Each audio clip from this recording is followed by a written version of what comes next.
हर चीज का एक जन्म होता है। एक बच्चे का जन्म होता है, वो बड़ा होता है, चीजें सीखता है और फिर उसकी डेथ हो जाती है। वैसे ही एक आत्मा का भी क्या जन्म होता है, और जन्म होता है तो कैसे होता है। एक सोल कितनी लाइफ ले सकती है, मतलब एक जब तक अनगिनत कोई लिमिट नहीं है एक सोल की लाइफ का। जब तक आप 40 लेसन्स आपकी कार्मिक साइकिल के आप नहीं सीखते हो, आप आते रहोगे। मैंने आज तक का एक फुटेज देखा था जहाँ पे एक राजस्थानी लड़की जिसकी उम्र 4-5 साल थी, इंग्लिश इतनी फटाफट पराठेदार बोल रही है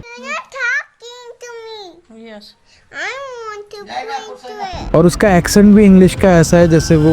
एक तो शांति देवी का केस आपने बताया और ये है ना, ये सारे प्रूफ जो थे वैलिडेट हुए थे। अगर हम बात करें ना गरुड़ पुराण की, तो उसमें ये चीज लिखी है कि आप अगर अपने पास्ट लाइफ के किसी भी कर्म जो आपके रह जाते हैं लास्ट की मोमेंट पे, हर सोल को मोक्ष की प्राप्ति चाहिए। जिनको डेजा वू हो जाता है, उनको पुरान आने वाला समय भी दिखने लग जाता है। तो ऐसे सोल्स के क्या कनेक्शन होते हैं, मतलब जो चीज़ हुई नहीं है वो कैसे कोई इंसान उस चीज़ को देख सकता है। जैसे हम महावीर स्वामी की या भगवान बुद्ध की बात करते हैं कि वो इन्होंने ज्ञान प्राप्त कर लिया, तो क्या हो रहा होगा, उनके क्या मतलब परिवर्तन आए होंगे, पीछे से चक्रास आ गए या कुछ ताकत आ गई, मैजिक हो गया, क्या होता है। सब अपना पुनर्जन्म क्यों नहीं याद रख पाते, कुछ लोग ही क्यों याद रख पाते। पल्लवी जी, बहुत बहुत स्वागत है हमारे पॉडकास्ट में। Thank you so much Praveen, thank you for having me on your show.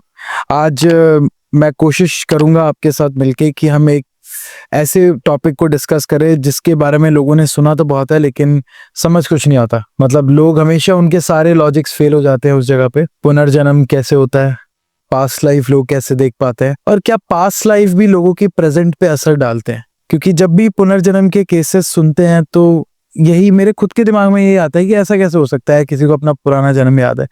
आप क्या कहना चाहेंगे इस बारे में। मुझे लगता है कि हम बात तो कर रहे हैं, बार बार डिस्कस करते हैं कि पास्ट लाइफ होती है, पुनर्जन्म होती है, कई लोग, बहुत डिबेटेबल टॉपिक है ये प्रवीण। बट अगर आप रियलाइज करोगे, कई सारे केसेस ऐसे हुए हैं जिन्होंने ये वैलिडेशंस दिए हैं कि पास्ट लाइफ में भी जो चीजें उनकी जिंदगी में घटित हुई थी, जो उनके नाम थे, जो उनके शहर थे, जो उनके साथ इवेंट्स हुए थे, वो कहीं ना कहीं उन्होंने इस लाइफ में भी वैलिडेट किए। कई बच्चे आपने सुने होंगे केसेस हुए हैं इंडिया में भी। तो ये वैलिडेशंस जो हैं हमारे, जो हमने वैलिडेट किए हैं पास्ट लाइफ को लेकर, एक तो ये भी सबसे बड़ा प्रमाण है कि होती तो है। सबकॉन्शियस माइंड में हमारी सारी मेमोरीज रहती हैं, हमारे खुद के जो हमारा सोल है, उस सोल पे जो हमारा सबकॉन्शियस माइंड है, उस पे हमारी पास्ट लाइफ की सारी मेमोरीज स्टोर्ड है। तो जब वो सबकॉन्शियस माइंड हमारा एक्टिव होता है, कहीं ना कहीं हमें पास्ट लाइफ की मेमोरीज तक हम पहुंच सकते हैं। और वही कई बार जो हम बोलते हैं ना, आकाशिक रीडर्स, हीलर्स, ये क्या करते हैं, साइकीज क्या करते हैं, ये कहीं ना कहीं उस कॉन्शियस लेवल तक पहुंच के आपके उन रिकॉर्ड्स को एक्सेस करके आप तक आपके पास्ट लाइफ की इश्यूज को लेकर आते हैं। तो आपकी जो करंट लाइफ है, डेफिनेटली वो पास्ट लाइफ से 100% रिलेटेड है। एक एक जर्नी जो आप जी रहे हो, एक एक चीज जो आपकी जिंदगी में हो रही है, it's related to your karmas from your past life. This is what I believe. मैंने आज तक का एक फुटेज देखा था जहाँ पे एक राजस्थानी लड़की जिसकी उम्र 4-5 साल थी, वो इंग्लिश इतनी फटाफट पराठेदार बोल रही है। You're talking to me. Yes. I want to Pinterest. I want to Pinterest. और उसका एक्सेंट भी इंग्लिश का ऐसा है जैसे वो यूके साइड रही हुई है। उसके घर वाले बहुत हैरान थे जब उसने इस तरीके की इंग्लिश बोलना शुरू किया। तो उसके घर वालों को लगा कि ये अपने पास्ट लाइफ की चीजें बता रही थी, जो वो बता भी रही थी। एंड जब हम इस तरीके के केसेस और देखते हैं, जब हम हिस्ट्री में जाते हैं, तो शांति देवी का केस बहुत फेमस हुआ, बहुत फेमस है, जो महात्मा गांधी तक बात पहुंची उस बारे में कि ऐसा कैसे हो सकता है। और बाद में जब चीजों को वेरीफाई किया गया तो सारी चीजें सही निकली।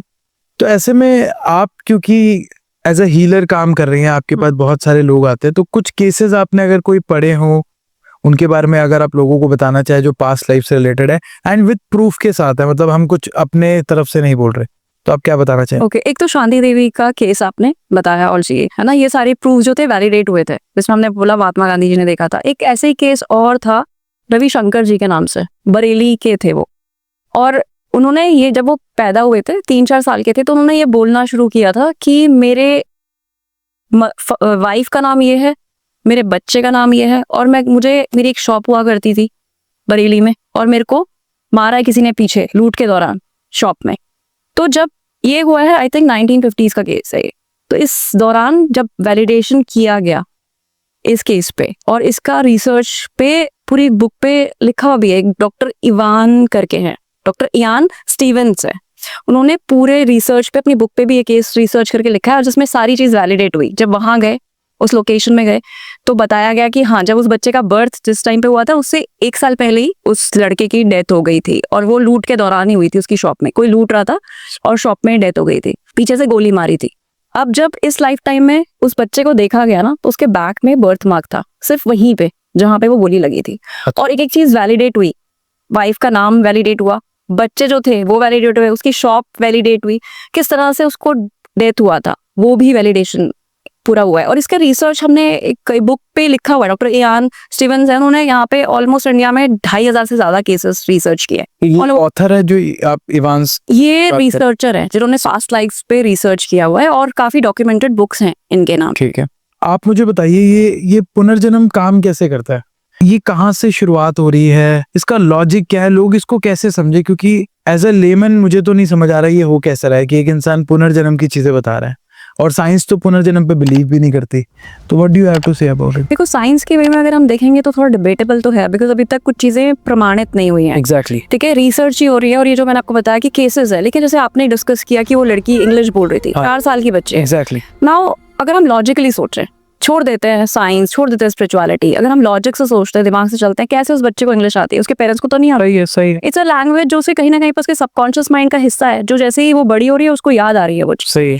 तो ऐसा कहा जाता है कि आपका जो सबकॉन्शियस माइंड है उसमें सारी मेमोरी स्टोर्ड होती हैं, और पास्ट लाइफ से जितने भी आपके, जिसको हम बोलते हैं ना संचित कर्मा, आपका प्रारब्ध, आपके फ्यूचर एनर्जीज, सब कुछ मेमोरी में स्टोर्ड है। जैसे अगर हम शांति देवी का जो हमने केस बताया काफी कॉमन है, उसको अगर हम डे टू डे लाइफ के हिसाब से इस केस में जोड़ने की कोशिश करें तो कैसे होगा कि अब वो एक लेडी थी, कहा गया है कि जब वो उनकी डेथ हुई थी तो उस टाइम पे वो अपने बेबी को बर्थ दे रही थी और तब उनकी डेथ हो गई थी। तो एक तरह से जब वो उनकी डेथ हुई होगी, यंग एज में हुई होगी, जब वो मर रहे होंगे, क्या थॉट था उनके मन में, क्या इमोशन था? कहीं ना कहीं वो इमोशन एक्सप्रेस करने का भी मौका नहीं मिला, तो एक डिजायर रह गई उस सोल के पास। उस डिजायर को पूरा करने के लिए आई दोबारा से रीबर्थ लेकर, और वहां से उन्होंने कनेक्शन बिठाया। उसमें कोई रिवेंज नहीं था, उसमें कोई ऐसा पेंडिंग कर्मा नहीं था, बट उसमें कहीं ना कहीं पे एक इमोशन था, प्योर इमोशन था कि वो एक कनेक्शन चाहती थी, वो कहीं ना कहीं सबकॉन्शियस माइंड में स्टोर था। और ये चीज अगर हम बात करें ना गरुड़ पुराण की, तो उसमें ये चीज लिखी है कि आप अगर अपने पास्ट लाइफ के किसी भी कर्म जो आपके रह जाते हैं लास्ट की मोमेंट पे, और लास्ट का क्या थॉट आपके मन में रह जाता है, वो कहीं ना कहीं आपकी नई लाइफ को डिफाइन करता है। आपकी सोल की जर्नी वहीं से शुरू होती है, उसी थॉट से, और वही आपके कार्मिक लेसन्स की तरह कन्वर्ट होती है। तो ये बेसिक है। बट हम बोलेंगे साइंटिफिकली, तो साइंटिफिकली लॉजिकली भी अगर आप देखो, साइंटिफिक प्रूवन तो अभी तक कुछ नहीं हुई है चीजें, बट रिसर्च बहुत हुई है। तो क्वेश्चन ये आता ना कि सबकॉन्शियस मेमोरी तो सबके पास है, तो सब अपना पुनर्जन्म क्यों नहीं याद रख पाते? कुछ लोग ही क्यों याद रख पाते हैं? ये भी लोग सोचेंगे, मतलब अगर हम इस टॉपिक पे बात कर रहे हैं तो ये क्वेश्चन भी आता है। बिल्कुल, ये बहुत ही लॉजिकल क्वेश्चन है कि सबको क्यों नहीं याद आता। कई सोल जो होती है ना, they are awakened souls. Soul की भी कोई एज होती है? बिल्कुल होती है, इसीलिए हम ओल्ड सोल बोलते हैं पीपल। अच्छा। ओल्ड सोल पीपल, कहीं आप सुना होगा आपने, हाँ। ये मतलब ही is a old soul person. क्यों बोलते हैं ऐसा? बिकॉज आपकी जो लर्निंग्स है ना सोल की, जिस तरह से बढ़ती जाती हैं लाइफ में, जिस तरह से आपके लेसन्स आप लेते जाते हो, आपकी सोल असेंड होती जाती है। ठीक है। तो जब ये सोल असेंड होती जाती है, तो जितनी मैच्योर सोल है, उतनी ओल्ड सोल है, उतनी वो कॉन्शियसली अवेकन है। बिकॉज जितना आप कॉन्शियसली अवेकन हो, उतना you are closer to the divine. And आपने सुना होगा नॉर्मली कि मोक्ष की प्राप्ति, हर सोल को मोक्ष की प्राप्ति चाहिए, मतलब उसका एंड गोल है सोल का, एंड गोल है ठीक। माना जाता है। बट वो मोक्ष की प्राप्ति है क्या, कैसे मिलेगी? मैं ये क्वेश्चन पूछूंगा, जब आपने बोला कि जितना एक इंसान कॉन्शियस होगा उतना ज्यादा वो एक परमात्मा के पास या वो उस सोल के पास जाएगा जो जहाँ पे हम सबको मिलना है। अभी हमने कई गुरुओं का ये भी सुना है कि इनको ज्ञान की प्राप्ति हुई है, जैसे भगवान महावीर है, भगवान बुद्ध है, कि उनको एक पेड़ के नीचे ज्ञान की प्राप्ति हो गई। What does that mean? इसका मतलब ये है कि बहुत ज्यादा वो कॉन्शियस हो गए अपने आसपास, क्या चीज रहती है? बिल्कुल, इसका मतलब यही है, ज्ञान की प्राप्ति मतलब कि वो कॉन्शियस स्टेट में चले गए, हायर कॉन्शियस स्टेट में चले गए। जैसे डायमेंशंस होते हैं स्पिरिचुअल वर्ल्ड में, ठीक है, और ये जो हम बोलते हैं डायमेंशंस, ये डायमेंशंस क्या है? ये डायमेंशंस हमारे खुद के कॉन्शियसनेस के डायमेंशंस है। ऐसा बोला जाता है there are 12 dimensions, 1D 2D 3D, सुना होगा ना, मूवीज तो देखते हैं, 7D, इनके एक डिफरेंशिएशन हमने की हुई है। सिमिलरली जो डायमेंशंस है ना, ये हमारे कॉन्शियसनेस के डायमेंशंस है। 1D अगर हम नॉर्मल देखें, हम नॉर्मली मैं आपसे सवाल पूछती हूँ, हम कौन से डी में रहते हैं? 3D है ना, 3D में हम रहते हैं। 4D कौन सा हो जाता है?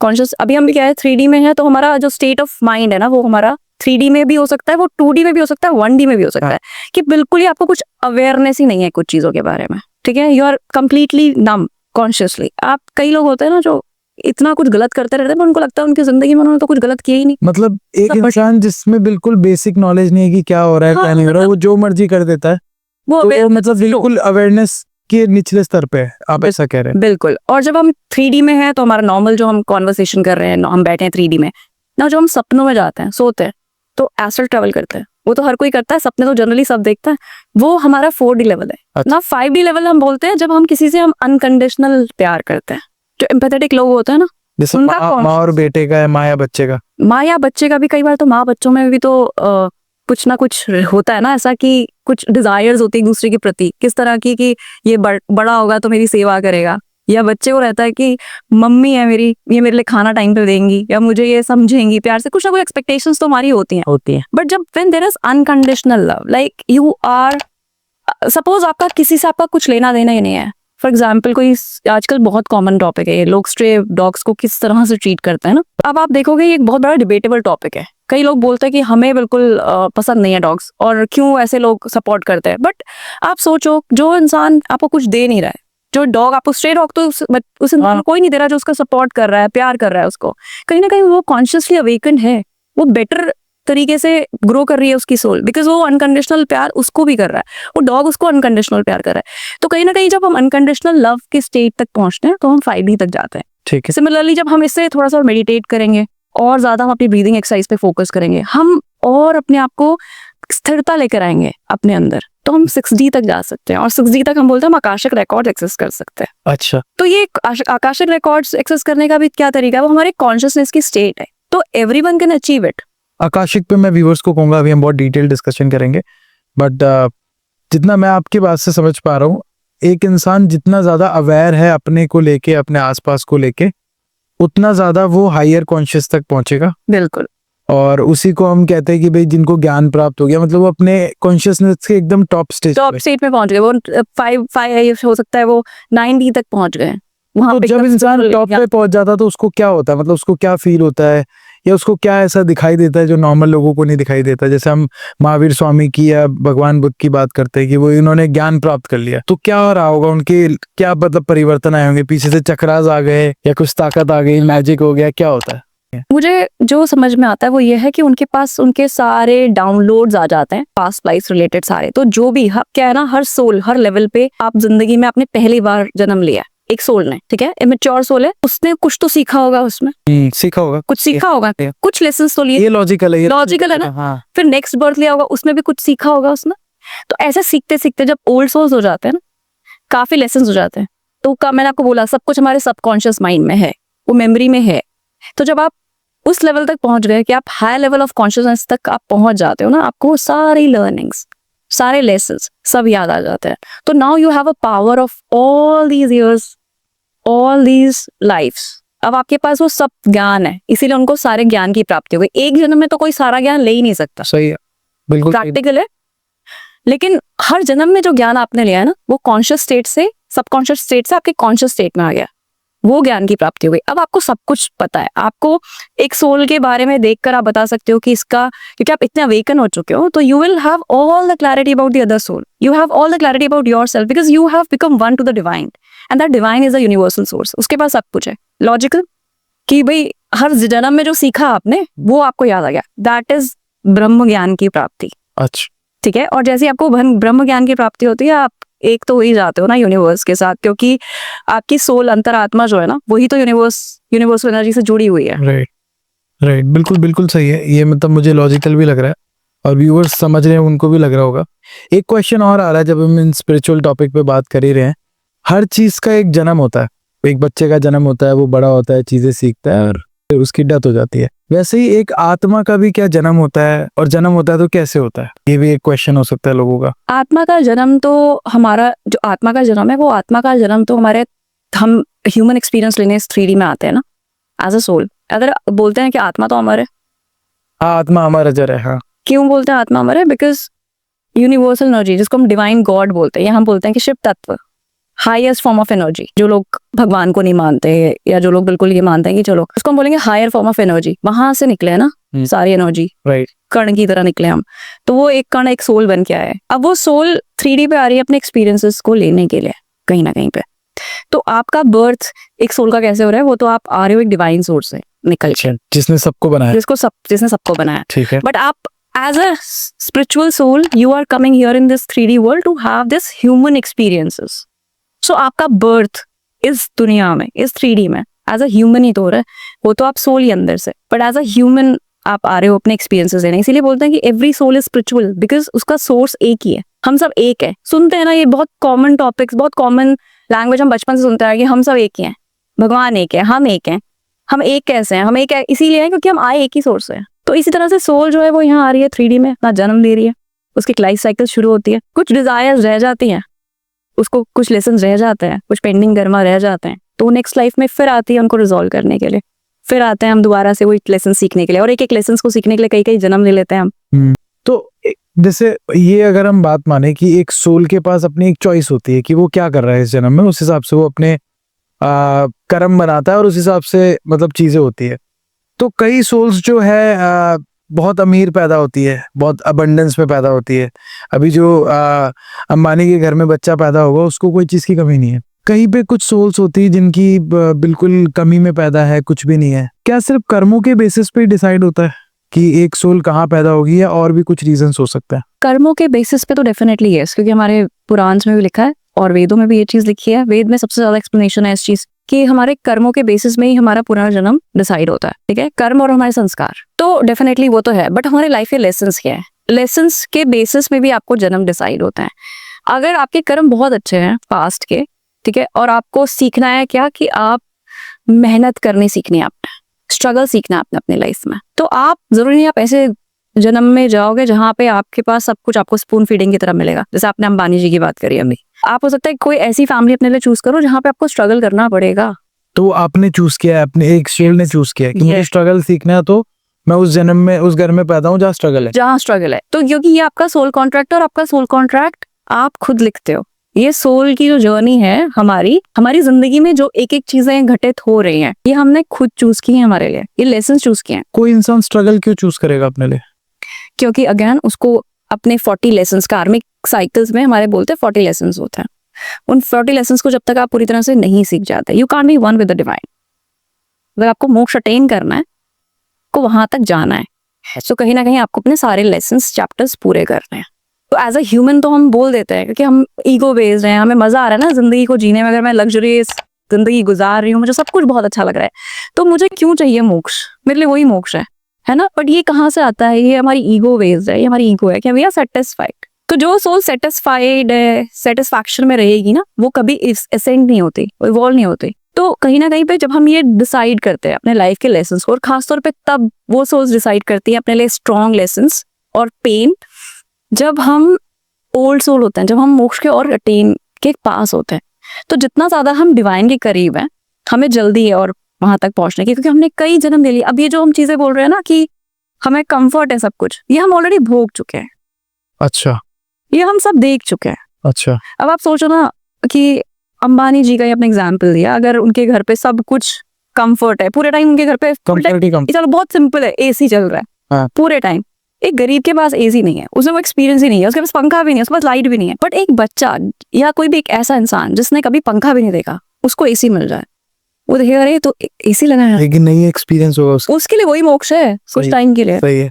ठीक है, तो कहीं ना कहीं आप तो जो ये सोल है ना, जो हम बोल रहे हैं आज के टाइम पे हमने ये लेसन डिफिकल्ट क्यों लेगी, क्योंकि ये सब ये देख के आ चुके हैं, ये सब एक्सपीरियंस कर चुके हैं। अब उनका जो लेसन रह गया वो लेना चाहते हैं। वो चाहते हैं, उन्होंने हो सकता है सारा कंफर्ट सब कुछ उन्होंने पहले ले लिया है, अब वो चाहते हैं अपने लिए ऐसी जिंदगी जहाँ पे वो डिसिप्लिन सीखें, जहाँ पे वो स्ट्रगल सीखें, जहाँ पे वो सीखें कि उनको किस तरह से सेल्फ बाउंड्रीज क्रिएट करनी है। तो उस तरह से स्ट्रगल अपने लिए चूज करते हैं। तो ये सोल कॉन्ट्रैक्ट्स कहते हैं कि हमने खुद लिखे हैं। ये कहीं ना कहीं हम डिसाइड करते हैं कि कौन हमारी जिंदगी में एज अ कार्मिक पार्टनर आएगा, कौन हमारी जिंदगी में एज अ सोलमेट पार्टनर आएगा, कौन एज अ ट्विन फ्लेम आएगा हमारी जिंदगी में। ये सब हम अपने कैरेक्टर खुद डिसाइड करते हैं अपनी लाइफ की। मतलब इट्स लाइक अ मूवी। एक सोल खुद डिसाइड कर रही है कि उसको किस घर में जाना है, यस, उसको कैसी जिंदगी जीनी है, ताकि वो अपने कार्मिक रिकॉर्ड वो अपने वो जो 40 कार्मिक साइकिल्स पूरी कर सके। यस। तो मतलब अगर आप अभी किसी गरीब घर में जन्मे हो तो दुखी मत होइए, हो सकता है आपकी सोल को वो पूरा करना हो। हाँ देखो, आसान होता है ये भी बोलना कि दुखी मत होइए, दुखी होता है इंसान, है ना, वो तो प्रैक्टिकल नहीं है। मेरे पास आज किसी भी चीज की कमी हो जाए ना, मेरा सब कुछ सही चल रहा है, मेरी आंख खराब हो जाए एक, हाँ है ना, हाथ पैर सब है मेरे पास, पर एक आंख नहीं है, तो भी मुझे लगेगा कि क्या चला गया मेरी जिंदगी से। सही तो जो चीज हमारे पास मिसिंग होती है ना, हम उस चीज के लिए एक्सेप्ट करना हमारे लिए बड़ा मुश्किल होता है। कहते हैं लोग कि ये चोचलेबाजी है उन लोगों की जिनके पास सब कुछ है ना, लेकिन मुझे लगता है कि कुछ तो होता है।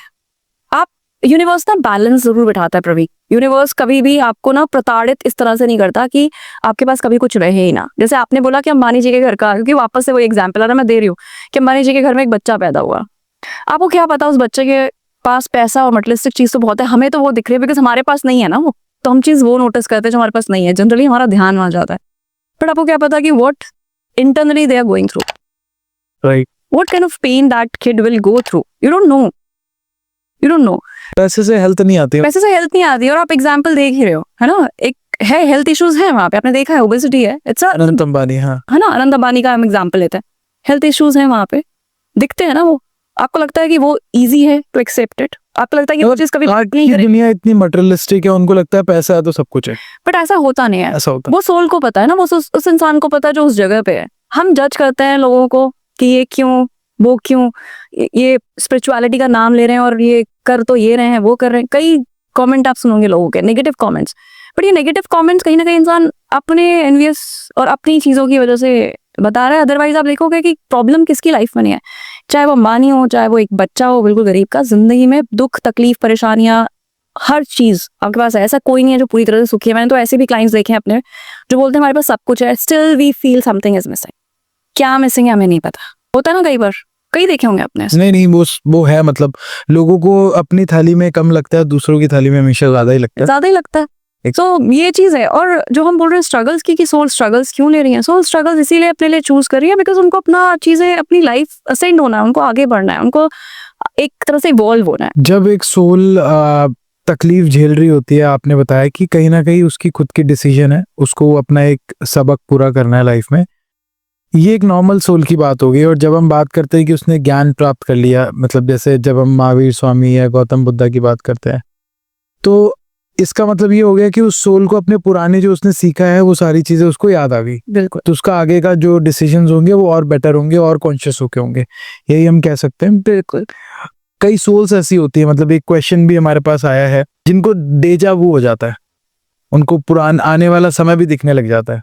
अभी तक तो हम पास्ट लाइफ की बात कर रहे थे, कई लोगों को आने वाला समय भी दिखने लग जाता है। तो ऐसे सोल्स के क्या कनेक्शन होते हैं, मतलब जो चीज हुई नहीं है वो कैसे कोई इंसान उस चीज को देख सकता है। और इस चीज को अगर रिलेट करेंगे तो फुकरे मूवी आई थी, इसमें एक फनी सा कैरेक्टर था। मैंने देखा तू ना जंबो सर्कस देख रहा है और वहाँ ना एक जंबो यानी एलिफेंट यानी हाथी एकदम पागल हो जाता है और वो रंग बिरंगी बॉल की बजाय तुझे अपनी सूंड में लपेट के ये पटक पटक के भाई धोने लगता है।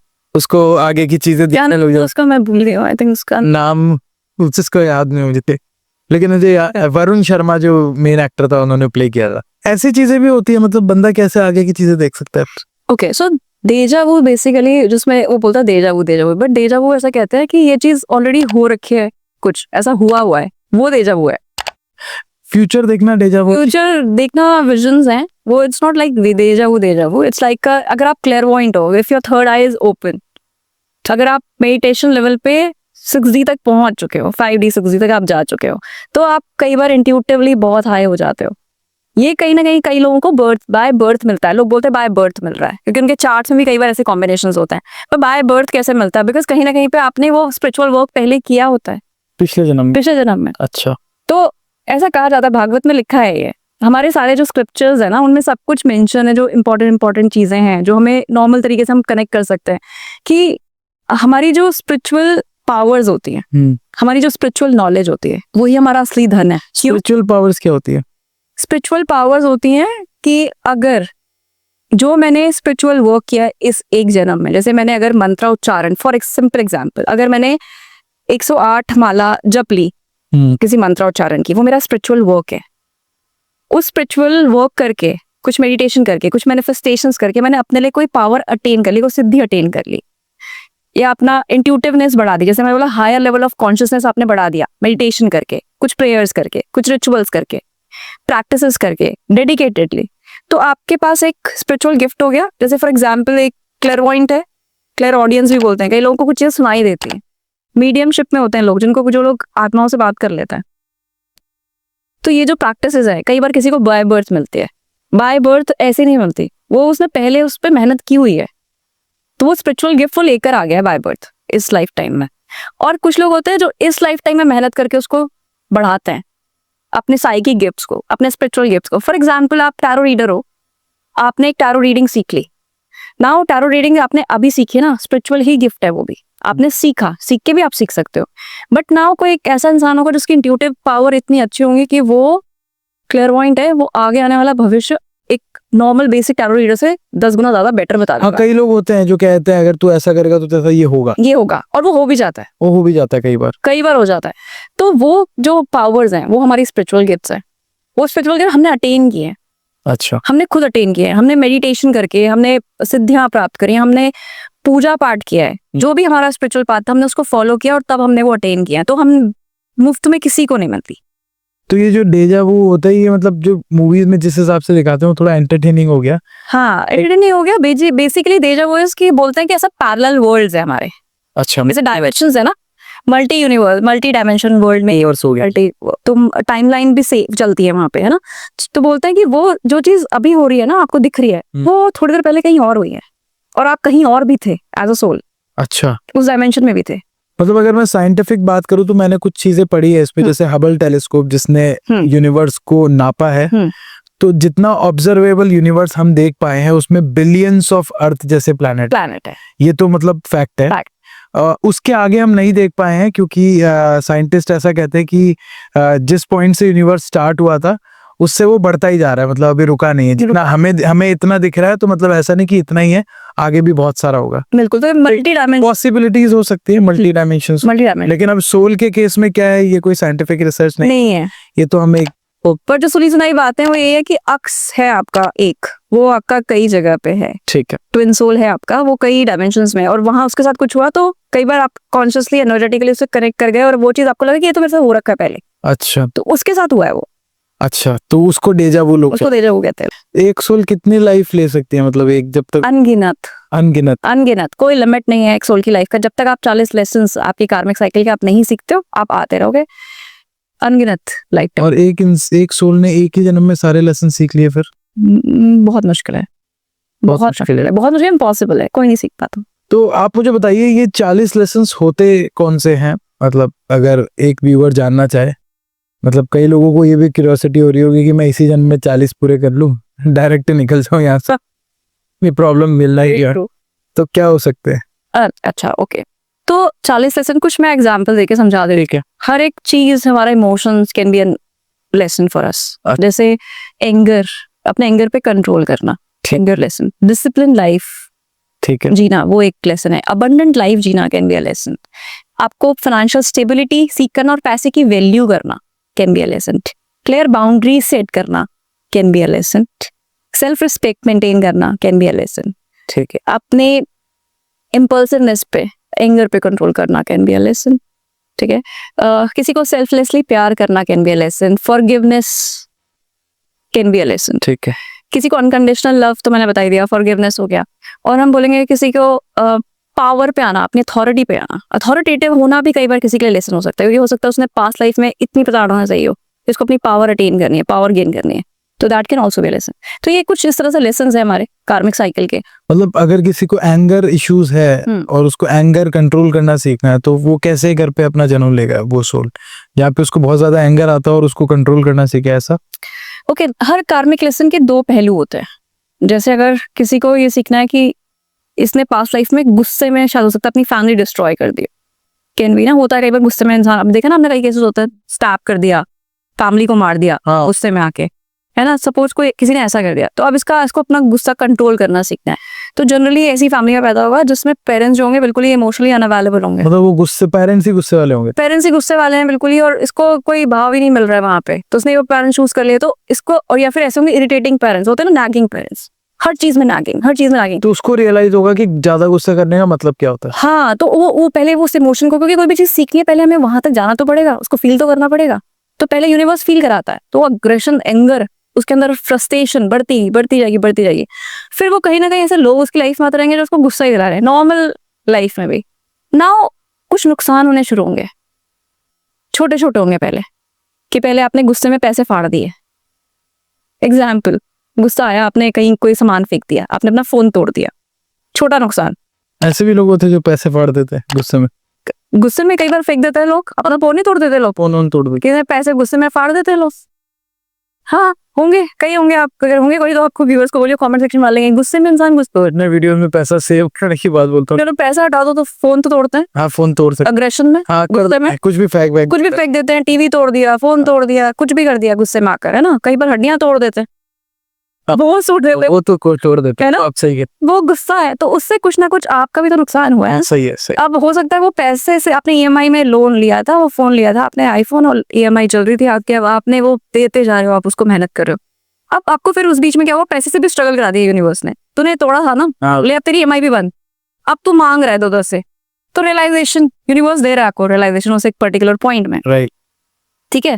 फिर वो और बढ़ रहा है लेसन, धीरे धीरे और डिफिकल्ट होता है, नहीं सीखा आपने, फिर आप जाओगे किसी को, शायद आप मार आओ, फिर आपको पुलिस थाने में बैठा दिया किसी, और बड़ा लेसन, तीसरी बार शायद आपको जेल ही हो जाए, और बड़ा लेसन। तो जब तक आप लेसन नहीं सीख रहे हो, कार्मिक लेसन बोलते हैं, जब तक आप सीखते नहीं हो ना, हर स्टेप में वो बढ़ते हैं और वो और ज्यादा पेनफुल होते जाते हैं। सही है एक और एग्जाम्पल ले लेते हैं, क्योंकि आजकल बहुत कॉमन है जी। चीटिंग हैबिट्स रिलेशनशिप्स में, Right. है ना, बहुत कॉमन है। अब हम क्या करेंगे, किसी भी रिलेशनशिप का हम कोई भी हम एक लेते हैं, केस ले लेते हैं, 2 लोग हैं रिलेशनशिप में, नाउ सामने वाले को सीखना है रिलेशनशिप में सरेंडर करना और उसको सिक्योरिटी प्रोवाइड करना, अपने पार्टनर को सिक्योरिटी प्रोवाइड करना। लेकिन इस बंदे के अंदर, इस पर्सन के अंदर, चाहे वो लड़का हो लड़की हो, उसके अंदर चीटिंग हैबिट्स हैं।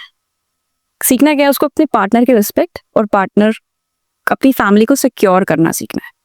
Now maybe both the person are married, ठीक है। अब ये इंसान चीट कर रहा है, जो फीमेल पार्टनर है या मेल पार्टनर है, कोई भी है जिसको चीटिंग मिल रही है, वो तो इनसिक्योर रहेगा पूरे लाइफ।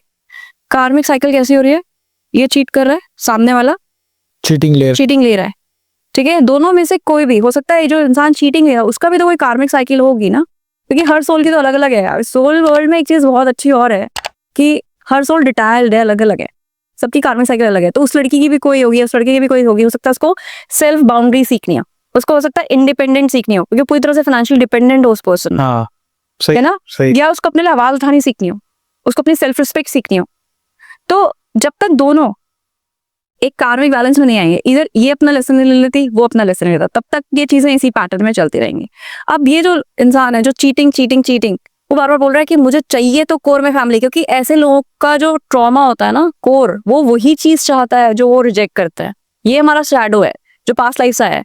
चाहिए भी हमें प्यार है, चाहिए भी हमें फैमिली है, बट हमारा कोर हमें रिजेक्ट कर रहा है, वो चीज करवा रहा है, क्योंकि हमें वो चीज सीखनी है। तो मैंने आपको बोला पहले, आप वो चीज फील करोगे, फिर कोई एक टाइम आएगा जब वो लड़की छोड़ के चली गई है, वो लड़का छोड़ के चला गया ना, उस पर्सन को ट्रिगर आएगा, बिकॉज अब एक ट्रॉमा था वो कि फैमिली पहले भी कभी छोड़ के गई थी, अब मैं तो आज भी नहीं सीखा, तो अब वो मेरा ट्रॉमा वापस से ट्रिगर होगा, तो अब मैं पीछे पीछे जाऊंगा, अब सब कुछ करने को तैयार हूँ, है ना। और मे बी उस लड़की ने लेसन सीख लिया, यहाँ पे फिर ये गेम है, उस लड़की ने लेसन सीख लिया कि मुझे तो सेल्फ रिस्पेक्ट चाहिए, वो आ गई अपने सेल्फ रिस्पेक्ट मोड में, अब तुम्हारा लेसन तो अधूरा रह गया, वो तो चली गई अपना लेसन सीख के। फिर ऐसे कार्मिक रिलेशनशिप में देयर इज नो यूनियन, वो चली गई, अब आपका कार्मिक लेसन अधूरा है, फिर आप क्या करोगे, उसी अनहील्ड वे में बिना लेसन सीखे फिर अगर कोई आपकी लाइफ में किसी को अट्रैक्ट कर लोगे, दोबारा भी शादी कर लोगे, आप फिर सेम पैटर्न में फंस सकते हो। इस बार का कार्मिक लेसन ऐसा नहीं होगा जैसे वो लड़की चुपचाप निकल गई, इस बार का हो सकता है आपका पार्टनर ऐसा हो जो आपको केस वेस कर दे, आप पे, आपको जेल में चक्कियां पिसवा दे, कुछ भी ऐसे एलिगेशंस लगा दे या डिसरिस्पेक्ट कर दे आपकी सोसाइटी में, आपका नाम खराब कर दे, तो आपका लेसन और डिफिकल्ट हो गया। अगर आपने सीख लिया तो शायद आपका जो नेक्स्ट पार्टनर आएगा that will be your soulmate partner, तो उसके साथ आपकी बॉन्डिंग अच्छी है, आपको जो फैमिली सिक्योरिटी चाहिए थी वो मिल गई और आपने अपना लेसन ले लिया। तो इस तरह से these karmic patterns work, right. We need to find it out, because Praveen हम ना जिंदगी की पूरी जो कहानी है उसमें अपने पैटर्न्स ही नहीं पकड़ पाते। हम बोलते हैं क्यों हो रहा है हमारे साथ, क्यों हो रहा है हमारे साथ, दूसरा क्यों हमारे साथ ऐसा कर रहा है, बट समवेयर आप कहीं ना कहीं पे वो अट्रैक्ट कर रहे हो आपकी लाइफ में बिकॉज ऑफ योर ओन कार्मिक patterns, because of your own कार्मिक साइकिल्स। एंड जब तक आप उन कार्मिक पैटर्न्स को ब्रेक नहीं करोगे और जब तक आप अपने लेसन्स नहीं ले लोगे और उसको हील नहीं कर दोगे, लेसन तो हमने ले लिया, सीख लिया, लेकिन हील कैसे करेंगे हम, जब हम दूसरी बार में कोई डिफरेंट चॉइस बनाएंगे तब हम हील करेंगे। अगर आप ऐसा नहीं करते हो, कितने रिचुअल्स करा लो, कितनी पूजा पाठ करा लो, कितने भी तरह के कुछ भी करा लो, nothing is going to work unless you are going to change your own self in few things. तो अपने कर्मा सही रखना इज वेरी इंपॉर्टेंट, बिल्कुल। एक और कॉन्सेप्ट होता है कार्मिक हीलिंग का, क्या होती है कार्मिक हीलिंग, थोड़ा लोगों को बताना चाहेंगे? कार्मिक हीलिंग हमने बात करी अभी प्रवीण कार्मिक पैटर्न्स के बारे में, हाँ, है ना, कार्मिक साइकिल्स के बारे में। एग्जैक्टली। तो जब हम अपने कार्मिक साइकिल्स के पैटर्न को पकड़ लेते हैं और हम उन पैटर्न्स को ब्रेक करने लगते हैं, जैसे एग्जाम्पल है कि अगर मेरी लो सेल्फ वर्थ है और मुझे बाहर से वैलिडेशन चाहिए, तो हो सकता है ऐसा इंसान जल्दी जल्दी रिलेशनशिप्स में जाता हो और हर रिलेशनशिप में उसको मिलती हो चीटिंग या उसको मिलती हो डिसरिस्पेक्ट, ह्यूमिलेशन। तो ये सपोज मेरी लर्निंग है। अब मैंने जिस दिन ये लर्निंग ले ली ना कि मुझे ना अब कुछ टाइम अकेले रहना है, इसने मेरी डिसरिस्पेक्ट करी, I am not going to take it, तो it's my free will to take that. ये तो फ्री विल है ना। आप सोचो ना, अब क्या आप बोलते हो मेरा प्यार है, इमोशंस है, मुझे बहुत आते हैं मेरे पास क्लाइंट्स कि मेरा प्यार है, मेरा इमोशन है। वो शायद कुछ प्यार तो करता है बट वो अभी कुछ उसका मूड खराब था, वो बदतमीजी कर रहा था, बट करता है। बट क्यों मेरे साथ हर कोई ऐसे ही करता है? आप यार क्यों ऐसे ही करते हैं? क्योंकि आपके लाइफ के पैटर्न ऐसे हैं कि आप उन लोगों को अपनी लाइफ में अट्रैक्ट कर रहे हो जिन्होंने आपकी सिर्फ लो सेल्फ वर्थ ही दिखानी, क्योंकि आपको इवॉल्व होना है, आप अपने लेसन ले ही नहीं रहे हो। आप पूरे टाइम वो आपको डिसरिस्पेक्ट भी कर रहा है ना, तो आप उसके पैर दबा रहे हो। एग्जाम्पल है, बिठा बिठा के खिला रहे हो, अपने हाथ से खिला रहे हो, सब कुछ आप करके दे रहे हो, तो आप अपने लेसन नहीं ले रहे हो। आपका लेसन यहाँ पे था कि आपको रिस्पेक्ट मेंटेन करनी चाहिए। नॉर्मली क्या होगा, कोई भी हाई वैल्यू इंसान होगा, उसको क्या लगेगा, इसने मेरी डिसरिस्पेक्ट करी, ईगो वाली बात है ही नहीं। लेकिन एक लो सेल्फ वर्थ वाला वैल्यू वाला इंसान क्या करेगा, बार बार देगा। तो ये आपकी लर्निंग है। सो आपके साथ वो क्यों कर रहा है? बिकॉज आप मौके दे रहे हो। हाँ, वो आपके अपने कर्म है, आपके अपने कर्म है। तो जब हम इस कार्मिक साइकिल को ब्रेक करेंगे, one day that person will decide कि बहुत हो गया मेरा, अभी मुझे नहीं करना। तो कितना भी प्यार हो उस इंसान के साथ, और वो अपने लिए स्टैंड ले ले कि भाई you are wrong, I don't take this, और वो मूव ऑन कर जाए।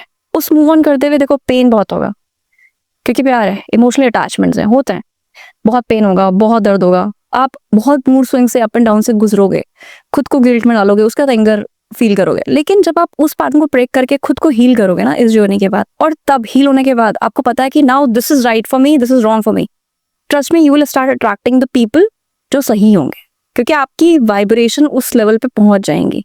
जनरली भी आप ऐसे ही करोगे। तो ये होती है कार्मिक हीलिंग। आपने अपना पैटर्न ब्रेक किया, now next time suppose universe test भी करता है आपको, वापस से कोई ऐसा इंसान भेजेगा और वो शायद आपने उसके साथ जैसे ही कनेक्शन बनाने की कोशिश करी, आपने सेम रेड फ्लैग्स देखे, now universe will test you. आपने वो लेसन सीखा कि नहीं, आप पीछे हट गए, वो इंसान चला गया, now you have passed all your test, now somebody will come in your life who will be your soulmate, will give you all the love, all the respect which you deserve, because वो respect और वो love जो आप deserve करते थे, वो आपने खुद को वैल्यू करना शुरू कर दिया उस एक पर्टिकुलर लेवल पे, क्योंकि यूनिवर्स हमेशा बैलेंस वाली एनर्जी पे चलता है। तो कहीं ना कहीं हमेशा अगर आपकी एनर्जी है कि आप सिर्फ देना जानते हो रिलेशनशिप में, तो आपको मिलेंगे वही लोग जो सिर्फ लेना जानते हैं रिलेशनशिप में। It should be like giving and receiving from both the ends, नहीं तो आप खाली हो जाओगे।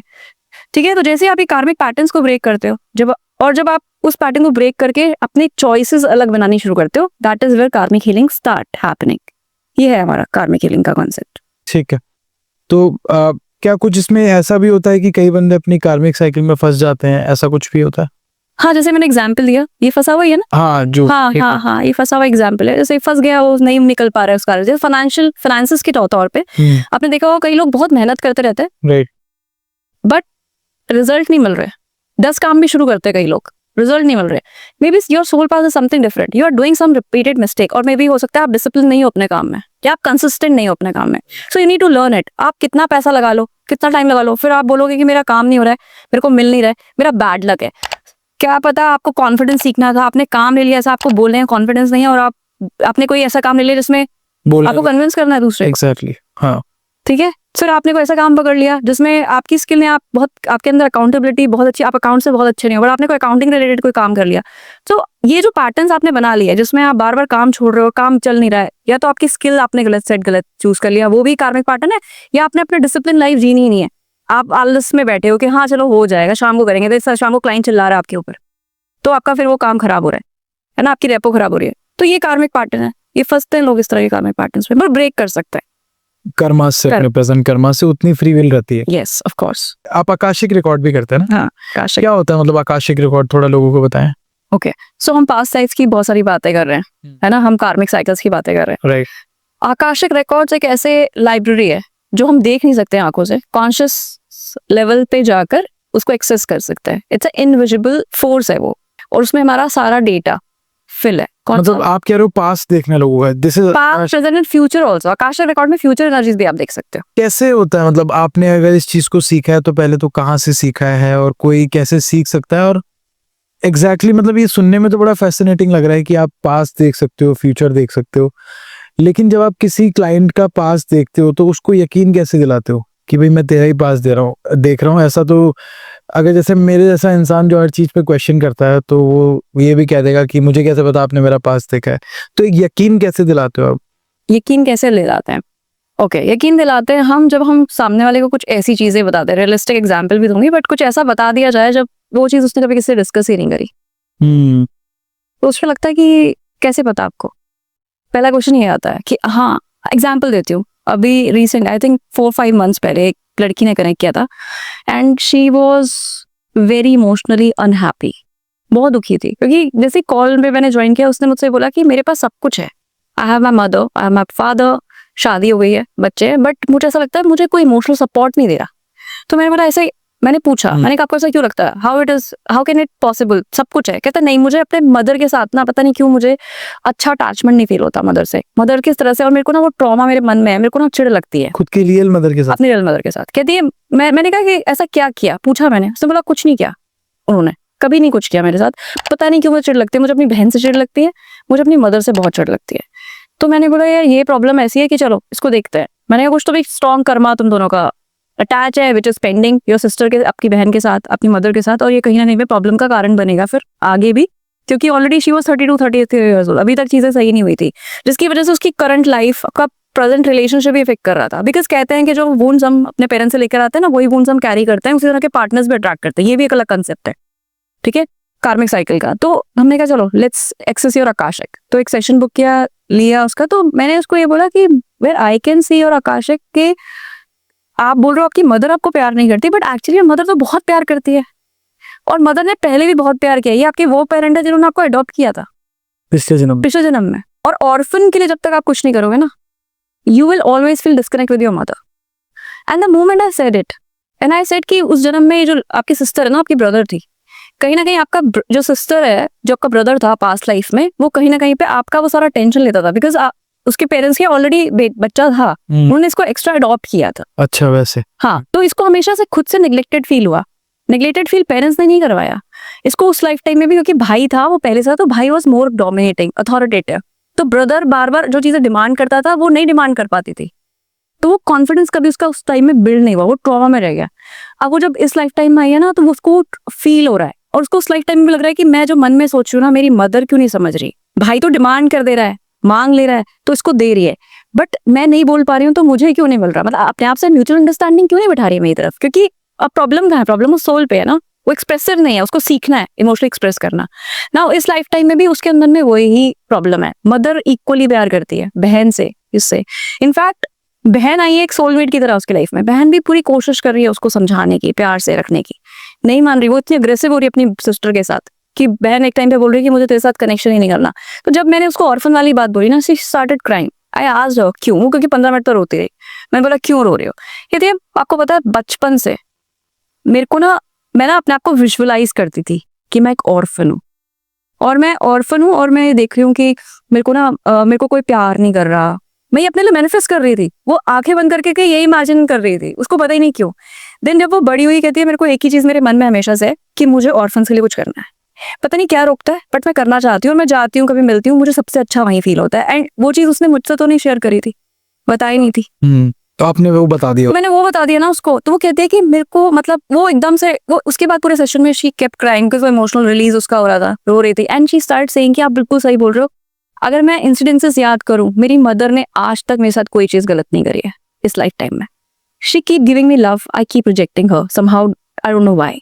एंड फिर उसके बाद हम नेक्स्ट फेज में जाते हैं। अब वो कॉन्फिडेंस बन गया ना, क्योंकि कहीं ना कहीं कुछ चीज़ ऐसी बता दी जो उसने शायद कभी किसी से डिस्कस नहीं करी थी, तो कॉन्फिडेंस ऐसे बन जाता है। And now she is doing lot of things for, मतलब एनजीओ के लिए वो काम करती है, ऑर्फन्स के लिए काम कर रही है, अभी शुरू किया है उसने। और हमने उसको काफ़ी सारी प्रेयर्स दी, कुछ काफ़ी चीज़ें दी मैंने उसको हीलिंग्स के लिए, उसने शुरू करी।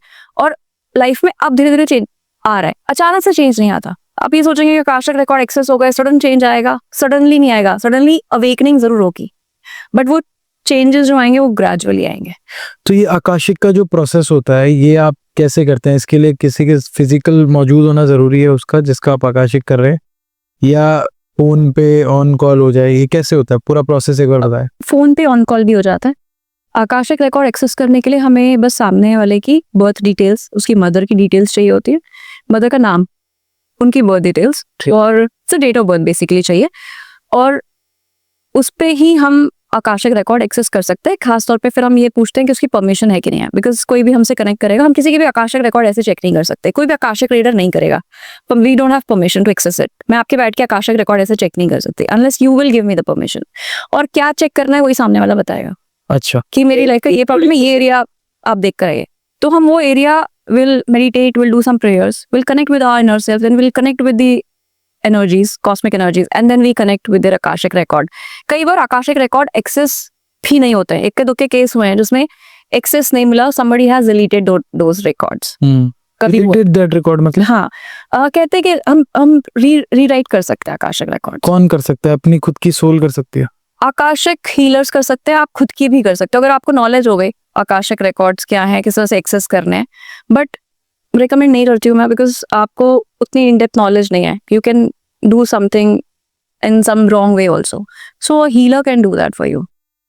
तो डिलीट रिकॉर्ड करना मतलब जैसे मोबाइल से हम फोटो डिलीट कर देते हैं, तो आपने रिकॉर्ड डिलीट किया, इसका मतलब आपने उसकी एक मेमोरी डिलीट कर दिया ऐसा? एग्जैक्टली, मतलब आपने कुछ, मतलब कि उस सोल ने उस एक पर्टिकुलर चीज पे कुछ काम किया हुआ है ऑलरेडी, अच्छा, कुछ हीलिंग ऑलरेडी हो रखी है उसकी, या कोई ऐसा था जिसको उसने परमिशन दी और उसने गलत तरीके से उसके आकाशिक रिकॉर्ड्स के साथ छेड़खानी की है। तो इससे क्या कॉन्सिक्वेंसेस होंगे? इससे कॉन्सिक्वेंसेस ये होंगे कि उसके बाद फिर हमें कोई दूसरा लाइफ टाइम देखना पड़ेगा, ये क्यों हुआ, ये कहाँ से रिकॉर्ड डिलीट हुए। अच्छा, हाँ, तो फिर ये उसका सेकंड लाइफ पे हम जाएंगे। काफी सारी चीजें हमने डिस्कस की, एंड बहुत सारे लोग जो इस पॉडकास्ट को इस पॉइंट तक देख रहे हैं, आई होप बहुत सारे ऐसे लोग होंगे जो खुद का पास्ट लाइफ देखना चाहते हैं, उसको देखते हुए अपना प्रेजेंट सही करना चाहते हैं थ्रू आकाशिक रिकॉर्ड या जो भी मोडालिटीज होती है। अगर वो आपसे कनेक्ट करना चाहें, क्या आप अवेलेबल हैं? कैसे कर सकते हैं? बिल्कुल मैं अवेलेबल हूँ, मुझे इंस्टा पे मैसेज कर सकते हैं, डीएम कर सकते हैं। यूट्यूब चैनल पे मैंने अपना ईमेल आईडी दिया हुआ है अपने डिस्क्रिप्शन बॉक्स में, वो आप देख सकते हैं। You can drop a mail, बहुत जल्दी मैं गूगल फॉर्म्स भी डाल दूंगी, तो गूगल फॉर्म फिल करके आप डाल सकते हैं। हम इस पॉडकास्ट के नीचे एक गूगल फॉर्म डाल देंगे, those who want to connect with you वो डायरेक्ट कर सकते हैं। बाकी मैं व्यूअर से ये कहना चाहूँगा, मेहनत करते रहे, कोशिश करते रहे, अपनी फ्री विल का मज़ा उठाइए, उसको जितना ज़्यादा यूज़ कर सकते हैं उसको करें, एंड आई होप सारी आपकी जो ख्वाहिशें अधूरी रह गई हैं वो पूरी हो सकती है। आप क्या मैसेज देना चाहेंगे लोगों को जो इस पॉइंट तक सुन रहे हैं? मुझे लगता है सिर्फ एक ही मैसेज है सबके लिए मेरा, कि इन कंसेप्ट को ना, ये सीरियस कंसेप्ट होते हैं, बट सीरियस कंसेप्ट जो है वो हमें कुछ सिखाने की कोशिश करे लाइफ में, और वो चीज़ें, इसका एंड पॉइंट ऑफ एक ही है, that is your happiness. Right, right. To connect with your self, to connect with your inner self and to feel happy about it.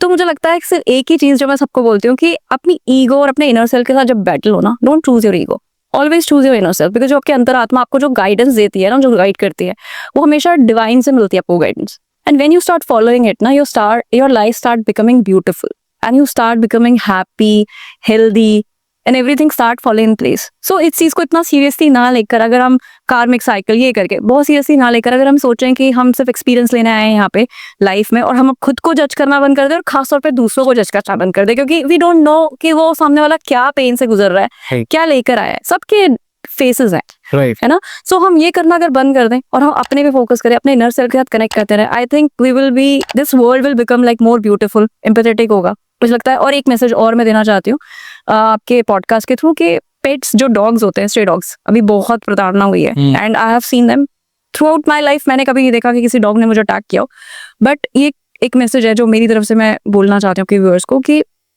अगर आपको नहीं पसंद ना स्ट्रे डॉग्स, ठीक है, तो आप उनको इग्नोर भी कर सकते हो, कोशिश करिए इग्नोर करने की, उनको प्रताड़ना मत दीजिए। अगर किसी को अगर आप किसी की हेल्प नहीं कर सकते ना, तो उसको प्रताड़ना भी मत दो, सही है, बहुत गलत मत करो। एटलीस्ट अगर आप कुछ नहीं कर सकते, हाँ, बेजुबान है और आपके कार्मिक साइकिल का एक हिस्सा बन रहा है ना, कहीं ना कहीं पे अगर आप अपने आप को नहीं देखते हो कि मेरे को नहीं पसंद डॉग्स, कई लोग होते हैं आपको परफेक्टली ओके, बट नहीं पसंद है आपको, कम से कम उनके लिए बुरा करने की कोशिश। कई वीडियोस आए हैं जहाँ पे मारा जा रहा है। मारा जाता है, उनको खाना नहीं देते हैं, बोलते हैं कि अटैक करते हैं। वो भी सोल्स है ना, you don't know what they are feeling. आप सोचो ना कि एक दिन हमें खाना ना मिले, हमें सड़क पे छोड़ दिया जाए, है ना, और हम उस चीज को लेकर हम बोलते हैं कि वो क्यों फ्रस्ट्रेटेड है, वो क्यों बात करते हैं, वो क्यों आता है। लोग पत्थर मारते हैं उन्हें कई बार। वो लोग बोल रहे हैं बूढ़े लोग, वो जरूरी नहीं है ना कि वो फ्रस्ट्रेशन उन डॉग्स की उन बूढ़े लोगों पे तरफ है। हो सकता है वो कब से नहीं खाया उसने, वो भूखा है, कोई लोग उसको गाली देके जा रहे हैं, मार के जा रहे हैं, तो वो कितना परेशान है, कितना प्रताड़ित है। तो मुझे लगता है थोड़ा सा एम्पैथी रखिए, मत करिए उनको प्यार, मत दीजिए उन्हें खाना, पर कम से कम बदतमीजी मत करिए उन लोगों के साथ जो थोड़ा सा उनकी तरफ एक एम्पैथी रखते हैं, उनके प्यार से उनकी तरफ एक जेस्चर शो करते हैं। बिकॉज ये करने से कुछ नहीं जा रहा, आपकी जेब से कुछ नहीं जा रहा। राइट, नहीं बिल्कुल बहुत अच्छी बात कही। जानवरों को अच्छे से ट्रीट करें और उनके साथ भी काइंड रहें, अच्छे से बिहेव करें, वो आप पे ऐसे ही अटैक नहीं करेंगे। और एनिमल्स के साथ अच्छे से बिहेव करना is a very good gesture. I am supporting it और मैं चाहता हूँ व्यूअर्स भी इसको एक्सेप्ट करें। Thank you so much Pallavi ji. बहुत सारी नई चीज़ें मैंने खुद ने सीखी, because I am from a finance and marketing background. तो जब भी इस तरीके के पॉडकास्ट होते हैं, I am very much interesting कि नई चीज़ें जानने और सीखने को मिलेगी। एंड आई होप व्यूअर्स को बहुत मज़ा आया होगा, वैल्यू मिली होगी। Thank you so much for coming. Thank you so much Praveen for having me on your show, और मुझे भी बहुत अच्छा लगा आपसे मिलकर। Thank you so much. Thank you.